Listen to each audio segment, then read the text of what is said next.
மருமகள் நியூ தமிழ் செல்வி கர்ப்பமாக இருக்காங்க. அவங்க ரொம்ப சந்தோஷப்படுறாங்க. ஆனால் இருந்தாலுமே இப்போ நம்ம சொன்னால் யாரும் நம்ப மாட்டாங்க அப்படின்னு சொல்லிட்டு ஃபீல் பண்ணுறாங்க. அதுக்கு அவங்களுடைய அம்மா என்னாச்சு தமிழ் அம்மா, இப்போ நான் கர்ப்பமாக இருக்கிறேன்னு விஷயத்த சொன்னால் கூட வீட்டில் யாருமே என்னை நம்ப மாட்டாங்கல்லம்மா. ஏன்னா ஏற்கனவே ஒரு பொய்யை சொன்னவன் இன்னைக்கு நீ பொய் சொல்ல மாட்டேன்ட்டு என்ன நிச்சயம்னு சொல்லிட்டு எல்லாம் சொல்லிட்டாங்கன்னு என்னம்மா பண்ணுறது, நான் இப்படி ஒரு தப்பு பண்ணியிருக்கவே கூடாது இல்லம்மா அப்படின்ட்டு கவலைப்பட்டுக்கிட்டு இருக்காங்க தமிழ். எதுக்கு நீ இந்த அளவுக்கு எமோஷ்னலாக ஃபீல் பண்ணுற, அதெல்லாம் ஒன்றும் இல்லை சரியாகிடும். இல்லைம்மா எதுவும் சரியாகிற மாதிரி தெரியல, எனக்கு ரொம்பவே கஷ்டமாக இருக்குன்றாங்க. இப்படி ஒரு பொய்யை சொல்லி நான் படாத பாடுபட்டுட்டேம்மா, அதுக்கு நான் ஆரம்பத்திலே பொய் சொல்லாத இருந்தால் இவ்வளோ பிரச்சனையும் வந்திருக்காது இல்லைம்மா அப்படின்ட்டு ரொம்ப எமோஷ்னலாக ஃபீல் பண்ணுறாங்க.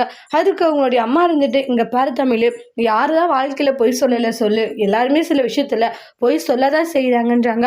அதுக்காக நம்ம ஒரு வாரம் பொய் சொல்லலை, ஒரு பொய் தானே சொல்லியிருக்கோம், அதுக்கு ஏன் இந்த அளவுக்கு கவலைப்பட்டுக்கிட்டு இருக்கான்றாங்க. எல்லாமே சரியாகிடும் தமிழ், கண்டிப்பா சம்மந்தி வீட்டில் இருந்து உனக்கு கண்டிப்பா ஏத்துப்பாங்க, அந்த நம்பிக்கையோட நீ காத்துரு சரியான்றாங்க.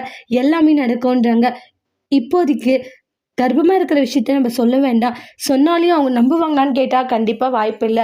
ஏற்கனவே பொய்ய சொல்லுங்க, இப்பயும் இந்த விஷயத்தில் நீங்கள் பொய் சொல்ல மாட்டீங்கன்ட்டு என்ன நிச்சயம் அப்படின்னு சொல்லிட்டு கண்டிப்பாக அவங்க ஏதாச்சும் ஒரு பிரச்சனை பண்ணுவாங்க.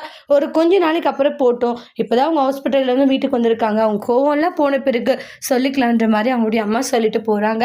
தமிழ் செல்வி மாமா, இப்போ கர்ப்பமாக இருக்கிற விஷயத்த சொன்னால் நீங்கள் எந்த அளவுக்கு சந்தோஷப்பட்டு இருப்பீங்க, ஆனால் அப்போ இருந்தது இப்போ இருந்திருந்தா நல்லா இருந்திருக்கும் அப்படின்ற மாதிரியெல்லாம் ரொம்ப எமோஷ்னலாக ஃபீல் பண்ணுறாங்க தமிழ். அதோட இந்த ப்ரோமோவை முடிச்சிருக்காங்க.